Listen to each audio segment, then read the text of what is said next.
We're finally in the top 10 of this list, and let me tell you, all these guys are heavy hitters. In the roster of nearly 300 characters, you need to be able to do basically everything to break the top 20. I mean, not really, but you get it.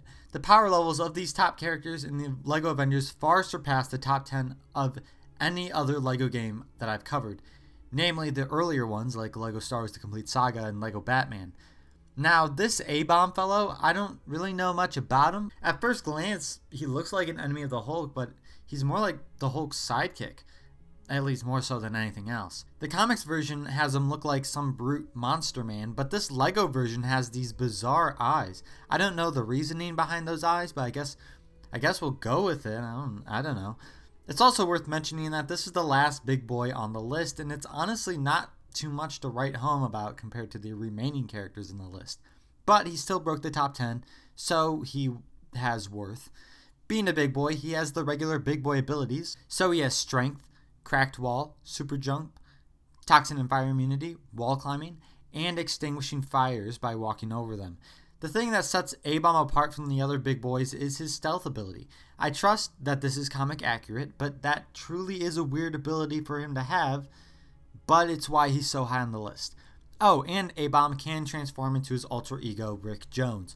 Rick Jones isn't completely worthless with his one ability, which is agility. But then again, agility is one of the most common abilities, so I don't know why you'd switch to A-Bomb and then transform into Rick Jones. Just to flip on some poles, it's too many steps.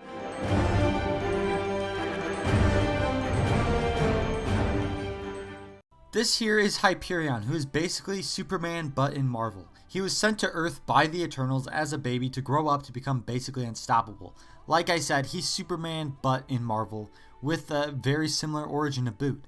From looking at his wiki, I'm pretty sure his similarities to Superman was intentional.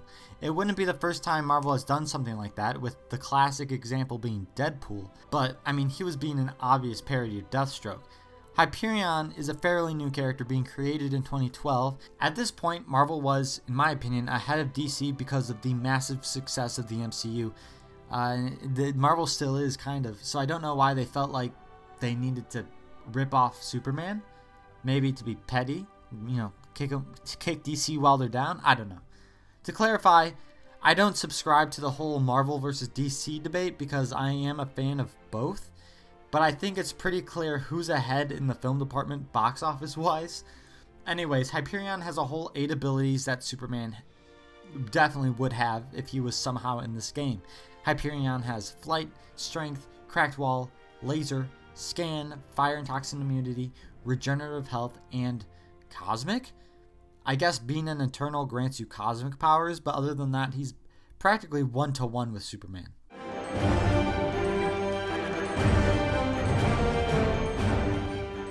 Next we have the star of one of the more recent Disney Plus shows, future co-star of the Captain Marvel sequel, and the last addition to the MCU edition list in the entire series, and one of the characters that will be carrying the MCU for the next few phases. It is Ms. Marvel. This game has to specify Kamala Khan because if you don't remember, Carol Danvers also had a Ms. Marvel variant in this game.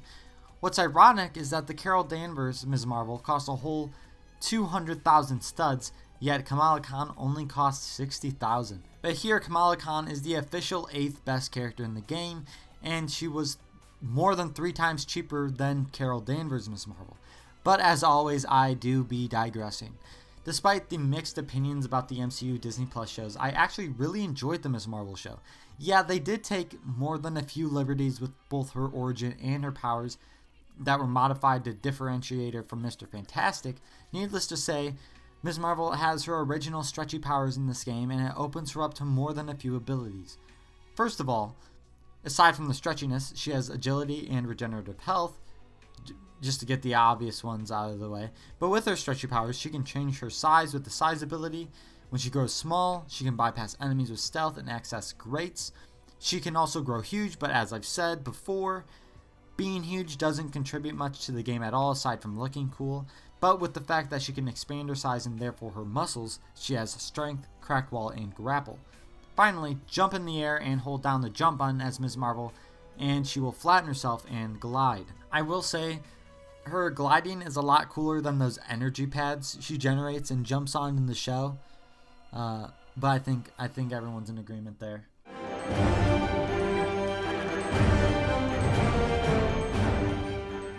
Count Nefaria, with his very subtle name, is an enemy of the Avengers, with his first appearance being all the way back in 1964.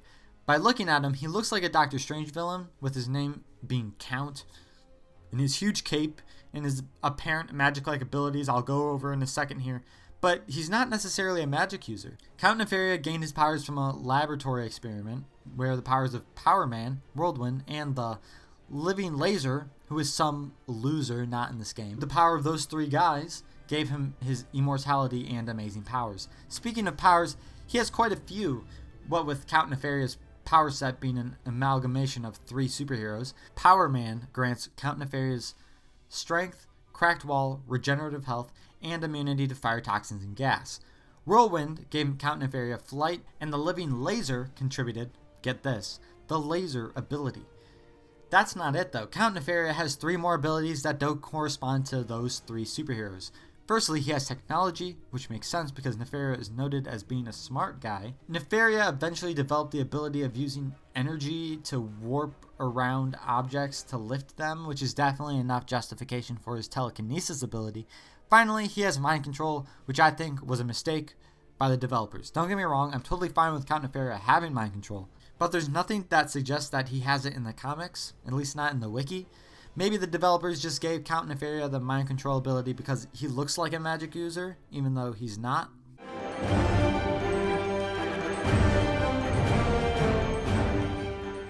Sentry is, ironically, yet another Superman clone to come out of Marvel, except this guy debuted in 2000 as opposed to 2012 with HYPERION. At the very least, Sentry's origin is quite a bit different than showing up on Earth from elsewhere as a baby. Robert Reynolds, a drug addict, broke into a professor's lab and drank the Golden Sentry serum, which gave him his nearly omnipotent powers. I guess the serum immediately knocked Sentry off his drug addiction and made him an upstanding citizen with connections to basically every major player in Marvel, or so the wiki says. Of course, we haven't seen Sentry yet in the MCU, but at this point it's only a matter of time. Sentry, as I said, was nearly omnipotent, and his ability set matches this. I'll just scroll through them because just saying that he's godlike is enough justification for almost every ability. So he has telekinesis, mind control, agility, cracked wall, flight, laser, immunity, strength, and fast build. Most of those are self-explanatory, but I want to clarify some things. First of all, Sentry has full immunity, meaning he can't get hurt, something we've seen with no other characters except Butterball. Also, fast build is worth going over. First off, fast build is an extra in this game as well, but Sentry here builds at an accelerated rate regardless of if the extra is on or off.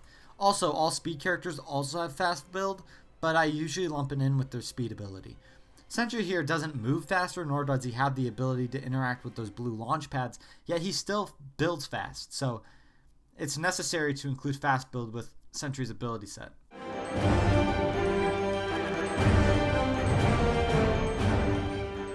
You know, I'm really not a fan of Marvel characters having the word Marvel in their name. Like, it's a little on the nose, don't you think? It's a little self-aware. It's a minor issue that I never thought I'd bring up, but here we are at a character I literally know nothing about, yet is the 5th best character in the game. Blue Marvel, like most of the characters in this top 10, is essentially godlike with the amount of abilities he has. The Marvel Wiki lists nigh invulnerability under his power section, which is a bizarre way to say that he's pretty much invincible. Apparently, sometime after the Korean War, this guy was subjected to an antimatter explosion that granted him all of the powers that he has. You know, typical superhero origin stuff, but regarding his abilities in this game, his antimatter gets him quite a long way. Almost the entire way, actually, seen as though this is the finale. His antimatter powers take the form of blue electricity in this game, which gives him electricity, laser, and explosive somehow. Maybe the antimatter explodes too, I don't know. But aside from those, he has flight, strength, cracked wall, deflect, regenerative health, scan, and full immunity. A lot of those abilities seem a little tacked on, but I'm pretty sure they're still true to the character. The immunity ability is key here. I don't know why he even has regenerative health since he can't lose hearts to begin with, but I guess I'll allow it.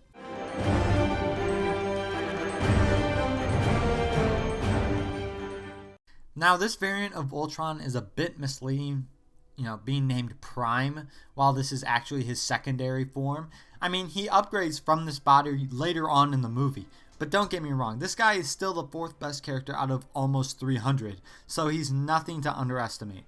Ultron Prime, may I just say, is just so ugly. I'm mainly talking about the headpiece he has. This was the same minifigure from the sets, and they just ported over the design into this game. And I know what they were trying to do with the headpiece, which was trying to recreate Ultron's ear thingies, but it just doesn't work. It's just weird. Aside from Ultron looking like a middle-aged man, I quite like the color scheme of this Ultron more than the other variants. Ultron is stocked with a bunch of abilities, and as I've said before, I've found that the villains of LEGO games are usually some of the best characters in the game, which is a questionable message being sent by TT Games to children. Mark 1 Ultron was missing a few abilities, but Ultron Prime here picked them all up.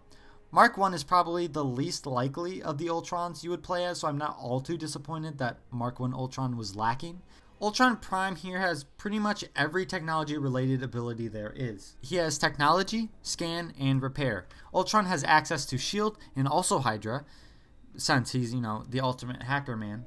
Taking from Iron Man, Ultron has flight and laser, and finally the straggler abilities, back up to call in sentries, regenerative health just because, and cosmic since he's the big baddie of the game and has to have the rarest ability.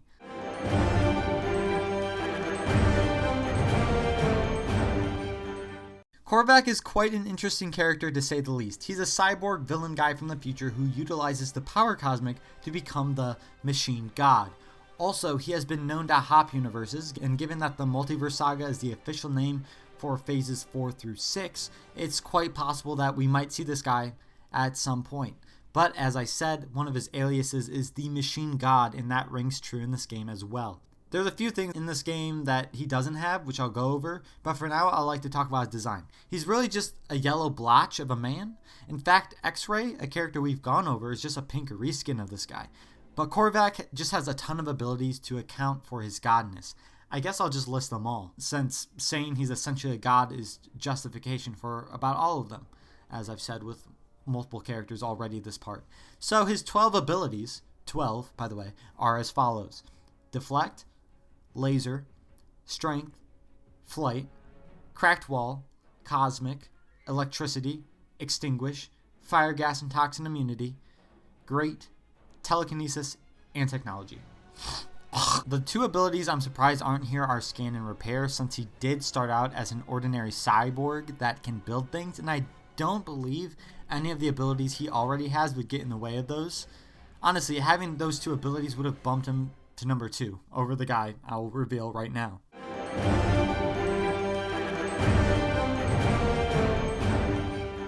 Now, he might be only number 2 on the list, but it was this guy that I did most of my 100% completion with. Mostly because the guy in the number 1 spot took a bit of effort to obtain. This guy, the Ultimate Ultron, was unlocked as a character token in the Ultron Undone level, which isn't much work at all. Ultimate Ultron is, well, the ultimate form of Ultron, believe it or not. This is the most advanced suit of Ultron that he takes the form of at the final battle of Age of Ultron. His body this time around is in a bright silver as opposed to the charcoal-esque color he had with Ultron Prime. I don't like how big Ultimate Ultron's eyes are, but eyes aren't how I base a character's ranking most of the time. If you can't tell by the fact that he's the 2nd best character in the game and that I use him for most of my collectible hunting, he is pretty ultimate. He is the ultimate technology character in this game. There are quite a few abilities that involve terminals and whatnot, and Ultimate Ultron has all of them. He can repair, scan, use technology, terminals, hack shield, and therefore Hydra terminals, the whole shebang. Being basically a perfect Iron Man suit, he has the added abilities of flight, laser, cracked wall, and strength. And then there are the ones that don't really belong to a category. Ultimate Ultron also has regenerative health, immunity to fire, gas, and toxins. He can call in Ultron sentries with backup, and finally the cosmic ability.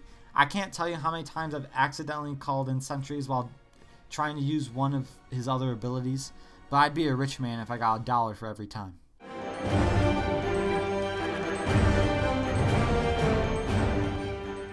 Throughout the game, you see a lot of Stan Lees in perilous positions, and these are a form of collectibles called Stan Lee in Peril. There are quite a few of them, and it gets to the point where you're like, okay, Stan, I love you and all, but if you say, "Hey, give me a hand, will ya?" one more time, I will keep you there. Am I the only person who gets that urge? Anyways, if you go through and save Stan from all of those crazy situations, you actually unlock Stan Lee as a playable character. And if you have done this, then you know it's no surprise that he is in the number 1 spot. For all of the 296 characters I've covered before Stan Lee, it was a matter of what abilities does this character have. With Stan Lee, it's a matter of what abilities doesn't Stan Lee have. Well, let's just go over his long list of abilities that span over 4 different forms. Firstly, let's look at his base form, which is Stan Lee as is. As you can see, he zips around at fast speeds, which implies that he has the speed ability. Stan wields a shield and a bow and pencil that acts as an arrow, similar to Taskmaster, so with the bow and pencil he can use explosive, laser, glass, and grapple. With the shield, he surprisingly can't use Captain America's shield switch, but he can extinguish and deflect. Aside from his weapons, Stan Lee can use a variety of abilities that aren't attached to any weapon. These abilities include Cosmic, Scan, Dig, Agility, Repair, Mind Control, Regenerative Health, Shield, and Hydra, which is implying Stan Lee is a Hydra agent, which I don't approve of, Technology, Telekinesis, Fire, and Toxin Immunity. Hey, wait a minute, that was a mouthful and a half. Also, Stan Lee can web swing using batons similar to Daredevil, and since Stan Lee has speed in this form, web swinging with speed makes it so much better than regular web swinging. Oh, but that's not all. Stan Lee can transform into Iron Stan, which gives him the ability of flight and lasers that can carve walls, along with repeat abilities like explosive and the laser that blows stuff up. But that's not it. Stan Lee can once again transform into the Stan Buster, which contributes nothing really aside from the fact that it's a huge Iron Man Hulkbuster suit that is painted to be Stan Lee. But Stan Lee has one last transformation into Excelsior Hulk, which gives him strength, cracked wall, super jump, and wall climbing. So with all those abilities spanning 4 different forms, let me revisit a question I posed earlier. What abilities does Stan Lee not have? Stan Lee is missing only 6 abilities in the entire game, and those are Size, Electricity, Great, Backup, Shield Switch, and Ice. You could argue that those that have the abilities that Stan Lee lacks could make them more valuable and potentially ranked higher, and I considered that back when I first ranked them, but I want to rank characters on their own merit and not in context with other characters. But with 24 whole abilities, Stan Lee is by far the best character in LEGO Marvel's Avengers. Whew. That is what I would classify as a doozy. It's been my biggest project yet, and it's been 30 parts. And after those 30 parts, I've finally reached the end of my journey. And the real kicker is, a lot of the LEGO superheroes games, Marvel or DC, have a ton of characters similar to the number we saw here with LEGO Avengers. So I guess I just have to get used to the sheer amount of characters that LEGO games have these days. Here's the final list of the MCU edition list, and I can't wait for this list to be outdated as soon as the next MCU project is released. Am I intending to do anything with this list? Not really. I mean, I was just curious. But again, there are a few characters in this game that required me to make a sketchy call on for the edition list. As for the future, I might take a bit of a break after this series, but before I jump right into the next LEGO game ranking, determined by probably a wheel spinner, I want to maybe fall back and do a short one-off, probably another Jackbox video or another game, who knows. But before I figure that out, I just want to thank you all for sticking through my marathon with me. I don't even want to think about how long the supercut will end up being, and I'm going to pray my PC doesn't crash when rendering the video. I guess we'll see. You might be watching the supercut for all I know, so you probably reached the end and been like, okay, it's been way too long. But yeah, I've been working on this for over a year now, so it's very, very exciting to finally just put a cap on it and be done with it. But again, thank you for watching. I can't wait for you guys to see what I got cooking one day. Adios.